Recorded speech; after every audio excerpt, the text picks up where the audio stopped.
friends, welcome back to my channel. It's been such a while since I had you guys to myself. It's been from one vlog to a podcast. Anyway, here we are. It feels so good to be able to talk to you again. If you are new to this channel, hello, my name is Kelechi and I'm a student living in Germany, and I share content basically around lifestyle in Germany, tips to survive as a student in Germany, and travel vlogs here and there depending on how often I travel. So if that's the kind of content you would love to sign up for, then do the needful by clicking on the subscribe button below and the notification bell. That way when there's a new video, you're going to be one of the first to know.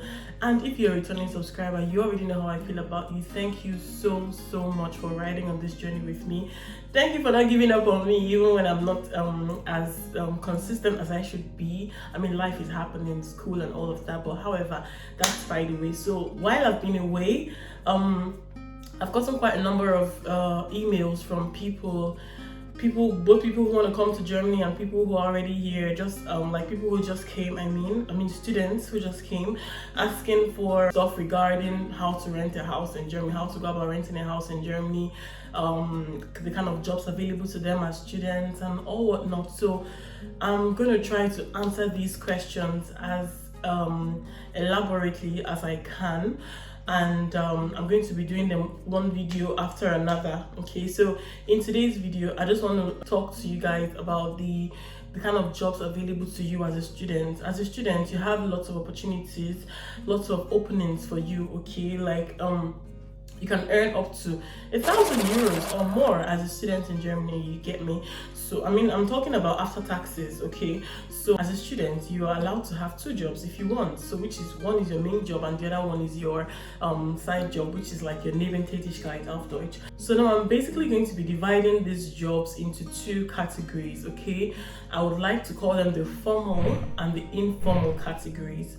All right, so for the formal category now, in no particular order, we're going to be having the Ausbildung. So Ausbildung is a way to earn money in Germany. So in case you don't know what Ausbildung means, Ausbildung is just like vocational training, and in Germany there are lots of opportunities for vocational trainings, like for nurses, teachers, name it. Many professionals in Germany went through the vocational training ish. Like not everybody has a formal education in a university. Like some people just do the vocational training in the area they want to practice in, they want to become professionals in. So that's a good way to earn money. How?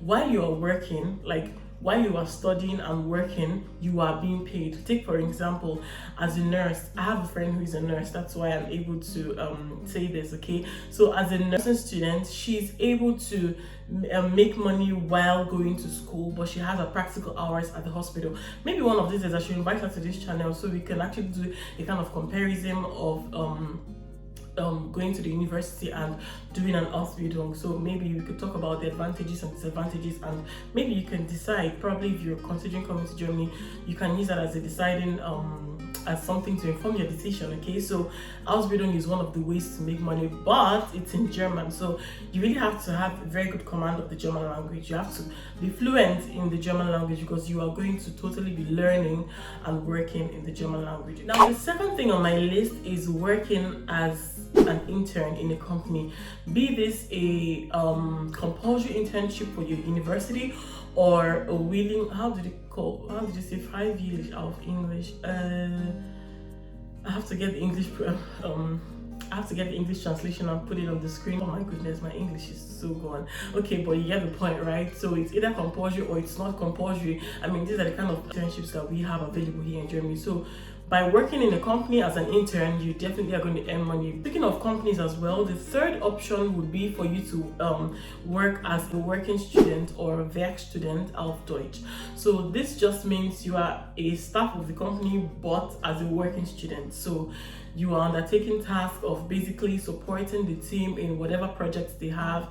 And most companies actually give the Werkstudents like more responsibilities. Like it kind of makes you, I mean, stronger and prepares you for what lies ahead in your field of profession by the time you graduate. And it's very important to note that if you're going to be a VEC student or an intern, it's very important to do it in your field of study, because that way you are not just acquiring knowledge for your future after your studies, You are also building your CV, because here in Germany, tendencies are very high for you to be employed after school if you already have a background knowledge of what that profession is talking about. Like, nobody really wants to hire you as a fresher from school who doesn't know jack about the German working system. So it's very important.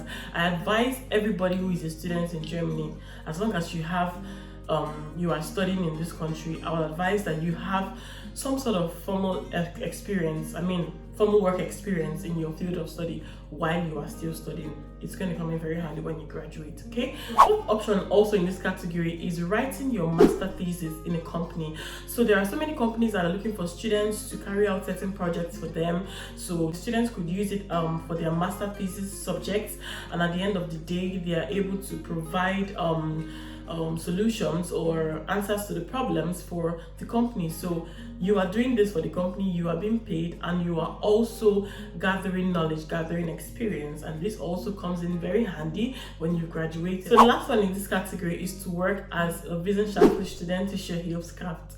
Okay, that's just like working as an assistant, a research assistant in a company or a university. So basically you are a PE or a research assistant for a staff of the university, like say a professor or a PhD. So that's usually how it works, but it's usually for professors anyway. The most important thing that you need to take out of this category is that if you end up working here as a student, there is a 50 is really small.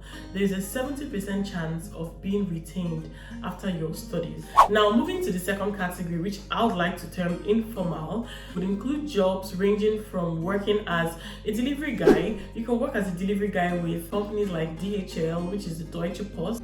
You can also work with e-commerce companies like Amazon, Flink, Lieferando. There are lots of them. Like, these guys deliver stuff to door to people's houses. So, and these pay like really good amount of money. And before I forget, these jobs that I just mentioned previously in the other category, they can fetch you as much as 15 euros per hour, depending on the company and depending on the offer they have for you.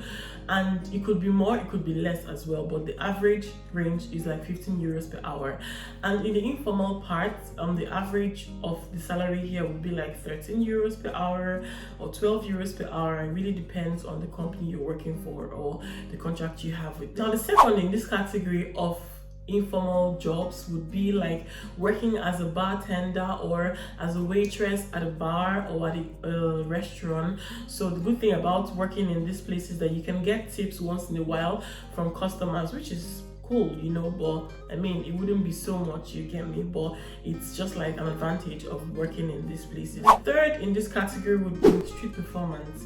Street performance, especially in the summer times, is a very good way of earning money, especially if you know how to sing, if you can play an instrument, if you can just do something creative. Like, people would literally just stand and watch you, make photos or videos of you, and at the end of the day just drop €1, 2, 5, depending on how much you thrilled them. Okay, so you really need balls for you to be able to do this kind of job, but really it does pay at the end of the day if you're good. Okay, so the fourth in this category would be working as a freelancer on sites like Fiverr. If I pronounce that right, or is it Fever?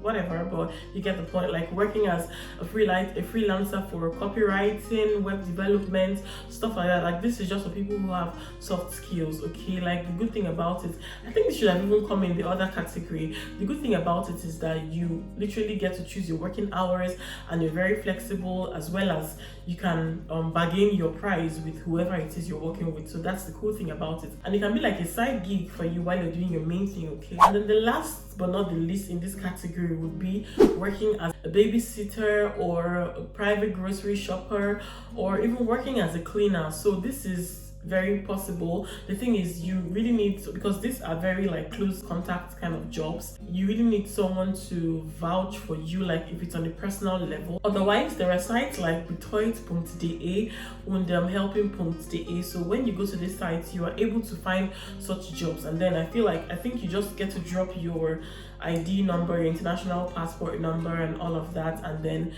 they can actually find you if anything goes bad at some point. But it should be trustworthy, right? So, well, that's that for that. And I really just want to briefly highlight the major differences between the both categories I just mentioned. The difference would be that for the formal aspect, you have a very high chance of being retained at your place of work after your studies, and for the informal one, chances are just after you graduate you leave, except you want to be in that level even after you've graduated from school. And the second thing would be that you have an opportunity of enriching your CV while you are still a student with the formal jobs available, while with the informal jobs it really doesn't count, to be honest. You get my point, right? And then the third one would be the difference in hourly rates. Okay, for the formal one, they tend to pay higher than the informal one. Like I mentioned earlier on, the formal one pays an average of about 15 euros per hour, and the informal one pays about 13-12, depending really on the company you're working with, and depends really on the contract you have. And then the last but not the least difference will be the flexibility of both jobs. Like in the formal aspect, you tend to be more flexible. Well, that's apart from the house building, because the house building guys, they also work in shifts as well, like the nurses. But for the other jobs I mentioned there, they tend to work very flexible, especially with COVID. Lots of them are working from home. You can work whatever hours you want to work. It just really depends on your schedule, okay? While for the other one, you don't really have a choice. Like if you are being put on a morning shift, you have to work in the morning. If you have the afternoon shift, you must work in the afternoon, and the night shift, and so is that. I really hope I've been able to answer your question, and if you have any more comments, please leave them in the comment section and I'll be more than glad to answer them. Also, if you loved this video, if you liked it, please be kind enough to give me a thumbs up. That way I know that you appreciate it, and I know that these are the kind of videos you want to be seeing more often, and also that way YouTube keeps recommending my videos to people. And please subscribe to my channel if you're not yet subscribed.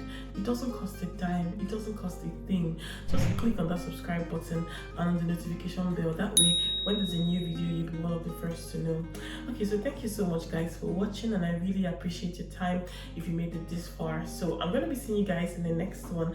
Until then, take care of yourselves. Bye.